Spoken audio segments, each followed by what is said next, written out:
Waheguru Ji Ka Khalsa, Waheguru Ji Ki Fateh.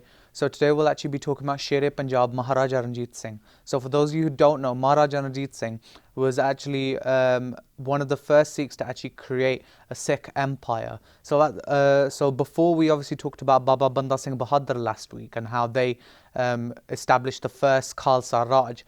After Baba Banda Singh Bahadur, there was a 100-year gap in between when the Sikhs actually got a Raj again. And in that time, it was Maharaja Ranjit Singh who actually captured this Sikh Raj. So before we start, obviously, let's talk about what we know recently about Maharaja Ranjit Singh, because a lot of people don't know much about how Maharaja Ranjit Singh actually claimed their Raj, what kind of happened. But what is interesting is that Maharaja Ranjit Singh has actually been given the title of the greatest leader in the world. And he was up against people such as Abraham Lincoln, Winston Churchill, Elizabeth I.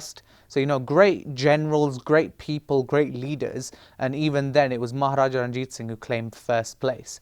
And they were given the title of the greatest leader in the world. So because of that, we're going to go into just kind of briefly the main facts that you should know about Maharaja Ranjit Singh. So first off, Maharaja Ranjit Singh was born in November 1780 in the share of Gujranwala. So Gujranwala is a small share that's currently located now in Pakistan. Obviously because of the partition that happened between India and Pakistan, a lot of our history is over there. And when Maharaja Ranjit Singh was born, unfortunately, as they started to grow older, he actually developed smallpox. Now, because of this, it left his face with blisters, and he also lost his vision in one eye. What made matters worse is that his father, Bhai Maha Singh, from the Shukar Chakia missile, he actually ended up dying when he was 12. So Maharaja Ranjit Singh had to then stay with his mother-in-law, Sardarni Sadakaur. When he stayed with his mother-in-law, she basically took care of him, trained him in warfare and things like that until he was 18, at which point he was then allowed to take over his Raj as a Sikh Misildar. Now, these missiles were basically small kingdoms that had control over tiny areas in India and all over Punjab. Maharaja Ranjit Singh, as a young person who had just claimed a Raj, his goal initially was to basically unite all 12 missiles. By doing so, his plan was that if he could unite all 12, he would then be able to actually claim a Khalsa Raj. Now, whether it was actually convincing people or whether it was fighting with them, he eventually did actually collate all 12 Sikh missiles. Once he collated all 12, then he started to take it further and fight against the Mughals who had already got control of India, and started to slowly take over pieces of land until eventually in 1808 he was actually given the title of Maharaja, and because he had taken up so much land in Punjab. When we look at his history, even if we look at 1802 when Maharaja Ranjit Singh took Amritsar from the Pangi missile, then even then you could see Maharaja Ranjit Singh's intentions as to how he wanted to do things. In 1802, he actually established Amritsar as the Sikh religious capital.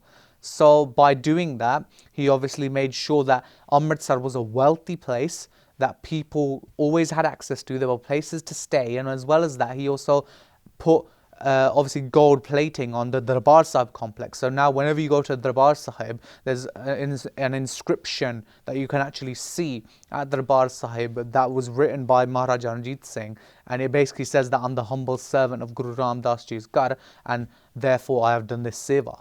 So again, very humble person. This was a kind of guy who used to go out in his Raj, dressed in random clothes of a poor person, to have a look and see how different people were being treated.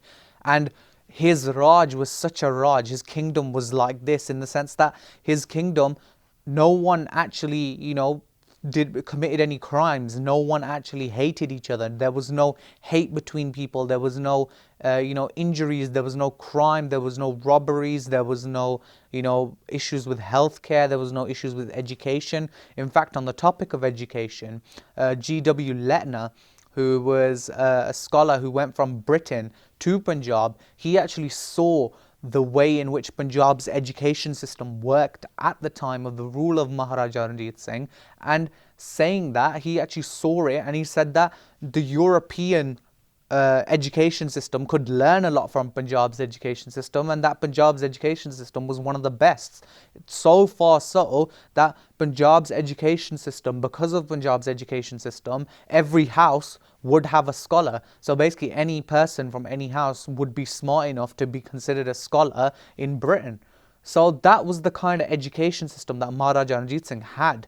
If we look at his Raj, well really his Raj was so amazing that, you know, think about it, the Sikhs had fought to claim the Raj in the first place. It was Sikhs who were fighting day in, day out to claim the Raj that they had got. But the Sarkar-e Khalsa, so the government of the Khalsa, only this government could have it, so that even when Sikhs had claimed the Khalsa Raj, then it was not Sikhs ruling, but it was Sikhs, Muslims, Hindus and even Christians that were working together under one Nishan Sahib of Guru Sahib. That was the kind of Raj that Maharaja Ranjit Singh had created. That it didn't matter what religion you were from, it didn't matter what background you were from, what kind of caste you had, you were allowed to rule in this place and you were allowed to live freely. There were certain things that the Mughals had put in place that the Khalsa Maryada did not follow. For example, the Jizya tax, which basically taxed non-Muslims for practicing their faith. So if you were a non-Muslim and you wanted to still practice your faith, you had to pay a tax. Maharaja Ranjit Singh got rid of the Jizya tax. Also, high-class Brahmins used to oppress the lower castes in the Hindu religion, and they used to tell them that you're not allowed to pray with us, you're not allowed to enter a mandir, you're not allowed to do this, you're not allowed to do that. Maharaja Ranjit Singh actually told them as well that you will treat everyone equally, everyone is allowed in a mandir, and he made sure that everyone was treated fairly in his Raj. And it got to a point where, again, no one committed crimes, no one committed insults against people. And it was very similar to how Bhagat Ravidas Ji in his Bani, he states how he wanted this Raj that was Begumpura, this place away from sorrows, and everyone was happy, everyone was healthy. And again, you can have a look at that Shabad in Guru Granth Sahib, very similar to how Maharaja Ranjit Singh's Raj was.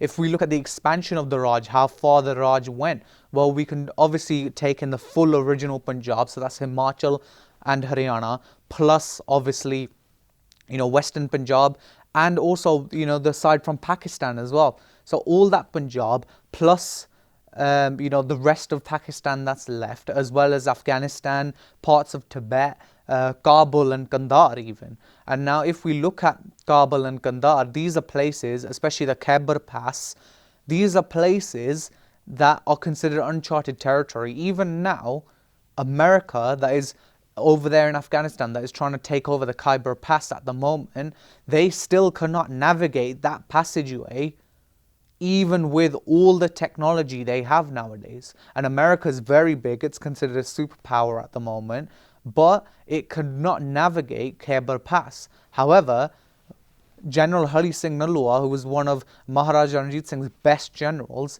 he was able to not only navigate but also capture the Khyber Pass and then use it against the people who were living there to take them over. So again, that's the kind of people that were living in that kind of Khalsa Raj, and it got to a point where everyone was happy, there was no kind of issues between people. That's exactly what Maharaja Ranjit Singh wanted. This was the natural embodiment of a Khalsa Raj, a Raj where no one suffered, everyone prospered. And even Maharaja Ranjit Singh's philosophy was very simple, that if you keep your people happy, if you keep your citizens happy, they won't commit crime. It's very, very simple. When you think about it, the systems are so simple, yet so effective. And when you look at the kind of governments we have now, when you look at the kind of systems we have in place now, you wonder, what could have been if the Sikh Raj continued on its path. Obviously, because of people like Dhyan Singh Dogra, the Marhatte, the Brahmins that came into our Panth and completely destroyed it from the inside, and the Gore obviously betraying us and things like that. Despite all that, had the Khalsa Raj survived, what would it have been like? What impact would the Khalsa Raj have on the world? That's the kind of thing we got to think about. So even nowadays, when we talk about Khalsa Raj, Khalistan, Sarkar-e Khalsa, Begumpura, it doesn't matter what name you give it. when we talk about these kind of things nowadays, let's also think how we can get that Khalsa Raj back and how we can keep it like Maharaja Ranjit Singh kept it. Right? Because now, again, a lot of times nowadays we like to take the violent route, but that route doesn't work anymore. We have to take the political route. We have to think about things very, very carefully. We have to plan things out accordingly to world law. If we have to follow world law, then we have to make sure as well that we're putting the right image of Sikhi forward. If we want this Khalsa Raj, you have to put the right image of Sikhi forward first. And you can't do that if you're going to cause conflict. You have to keep peace. And you have to put the true image of the Khalsa Panth, which is the Sant first, then the Sipahi Roop. You know, it's not Sipahi Sant, it's Sant Sipahi for a reason. It's that kind of setup that Guru Sahib has given us. So because of that, we need to all think about it as well. Do we want our Khalsa Raj?